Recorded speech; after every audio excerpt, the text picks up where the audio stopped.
All right, welcome back. Now, the reopened Ahmed Timol inquest has opened old wounds for many families whose loved ones died while being detained by the apartheid security police. The Timol inquest entered its third week yesterday at the Johannesburg High Court, where former security officers Neville and Joao Rodrigues testified. To talk more about the impact that the inquiry has had, we are joined in the studio by Advocate Dumisa Ntsebeza. Advocate, what a pleasure. Thank you so much for coming in this morning. Thank you for having me. It's an absolute pleasure. Now, former apartheid-era police security branch members, we've got Joao Rodrigues, we've been hearing from Neville. They testified yesterday at the Timol hearings. Do you think their testimony was sincere and honest? Well, unfortunately, I didn't see what they testified about because I was engaged elsewhere. But I suppose, you know, if one testifies and testifies dishonestly, then the power of cross-examination is what comes to assist anyone who's listening to the testimony. And I think Howard Vani, who is on behalf of the Timol family, is a skilled enough advocate to be able to cross-examine and get and extract the truth from them if they are not testifying truthfully. Yeah. You know, it's quite interesting that the family had always thought that Joao Rodrigues was no longer, that he had passed on, and found out recently that in fact he was alive with information. But his information is saying that he actually saw Ahmed Timol jump out the window, but he was not able to get there in time.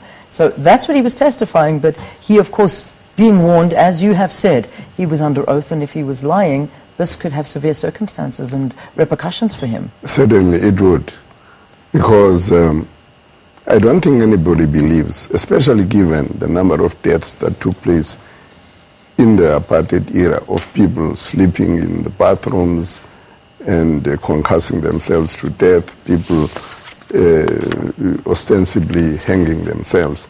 And I mean, there's the classical case of Steve Biko, yeah, you know, who clearly was beaten up and who died as a consequence of the injuries he received in an assault and in the scuffle that took place in Port Elizabeth. You know, when we look at all these deaths that took place, and I mean, I think we're talking about 73 deaths, that to date no policeman has ever been held accountable for these deaths between 1963 and 1990. Why do you think this is the case?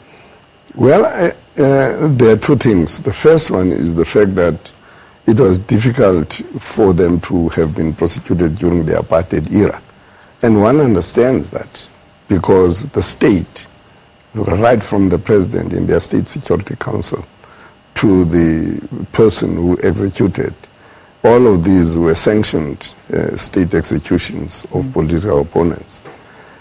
But in the post-apartheid era, it's very difficult to understand why there haven't been any prosecutions. Maybe, as the person who served in the Truth and Reconciliation Commission is one of the commissioners and one who was in charge of the investigative unit. At the end of the commission in 1998, we made available to the Department of Justice about 43 files, which amounted to about 300 cases, which, in our view, warranted prosecution of those people who had not applied for amnesty. You will recall that the law, the Promotion of National Unity and Reconciliation Act, number 34 of 1995, had actually made a provision for the fact that whoever should have applied for amnesty and didn't apply for amnesty, or whoever applied for amnesty and was found by the Amnesty Committee to have misled it and to the extent, and therefore didn't get amnesty, those people had to be prosecuted. Yeah, yeah. So from 1998 onwards, the post-apartheid democratic government had files with it for them to prosecute. And they never did anything. In fact, right from that time, from the 90s, I was one of those who said there is enough evidence to warrant prosecution. Okay. And nothing happened. We now know from one of the members of the prosecution, in fact, one who headed the National Directorate of Prosecution, Vusi Pikoli, Yeah. on affidavit that there was political interference, and that is why prosecutions didn't take place. Yeah. There was an order, there was an indication to them, don't prosecute any of these TRC-related offenses. Where did this order come from, as far as you know? Well, it came from the ministers. Pikoli is not beating about the bush as to where it came from. It came from the executives. Because at this point, it does seem that it's the victims' families alone that are trying to get justice, that are trying to find closure. And I mean, like Ahmed Timol's family, that are trying to find closure and get the truth out. You know, the state should be playing a bigger role and taking more responsibility. Are they now? I mean, you talk in 1998. What about now? Well, ironically, it is the current National Director of Public Prosecutions. I know he has come in for a lot of flack, not unjustifiably in some instances, but it is he, or under his watch, that we have had two, processes that are National Director of Public Prosecutions processes. Firstly, in the case of Nokuthula Simelane, you will know that certain police have now been charged. Yeah. And it was an application that was brought by, an organization in which Howard Vani was involved. And that application was the least that you can do in the disappearance of Nokuthula Simelane is to conduct an inquest, which is similar to what is now happening. But Sean Abrams went a step further. He said, no, on this evidence, I'm going to prosecute the people who were responsible.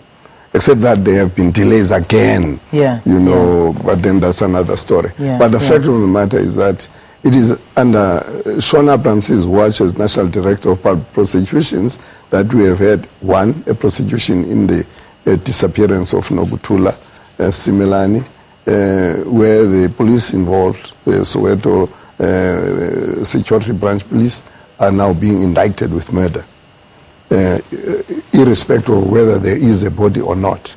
That's one of the processes that are underway. And then, of course, there's this Ahmed Timol. Indeed. And let's add to it the family of former ANC President Chief Albert Latuli, that there could be an inquest into his death as well. Well, it is possible. In fact, I have been approached. Yes, I want to ask you your role in this. Yeah.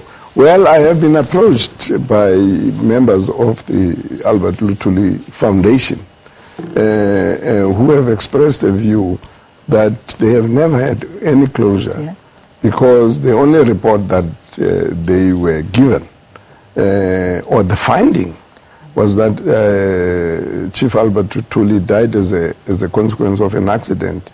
He was hit by a train because he was partially blind or was hard of hearing at the time. Now they really would like, they asked me in my capacity as having been in a commissioner in the TRC and of course as a practicing advocate to do an investigation or see whether at least an inquest, a reopening of an inquest into his death is not possible. Of course, I said, look, they need to consult with the family and everybody else who is involved. I'm quite prepared to assist where it is possible for me to assist. In fact, I already have a professor in the UK who is prepared to do the research for me for nothing. Amazing.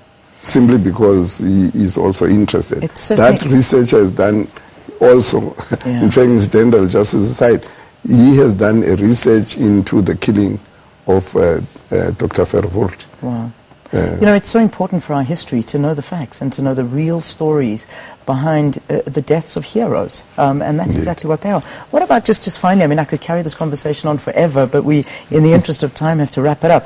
What about Steve Biko, the policeman that were accused of him? Has any justice ever been served there? Again, this is one of those cases. The Amnesty Committee of the TRC found that some of those police had lied Gerard Neville, for instance, has since died. He's one of the principal, actors in the assault that, in my book, led to the death of Steve Biko. But he died without ever having been charged. And that's a legacy of that policy which Piccoli has under oath spoken about, namely that there was political interference from the executive not to do anything about these cases. Yeah. And justice denied is justice delayed. Justice delayed is justice denied. Well, we have to see what this Timol inquest brings out, and perhaps giving hope to many other families whose questions still remain unanswered and their history is just not being documented in the way that it should be. But let's leave it there for this morning. Very interesting conversation with Advocate Dumisa Ntsebeza, talking to us about these inquests into so many deaths. I mean, we're talking 73 deaths in detention that occurred between 1963 and 1990, and not one policeman has been held accountable for this. Thank you so much, Advocate. Pleasure having you in studio. You're welcome. Let's take a break. We got another very special guest after this. Do stay tuned.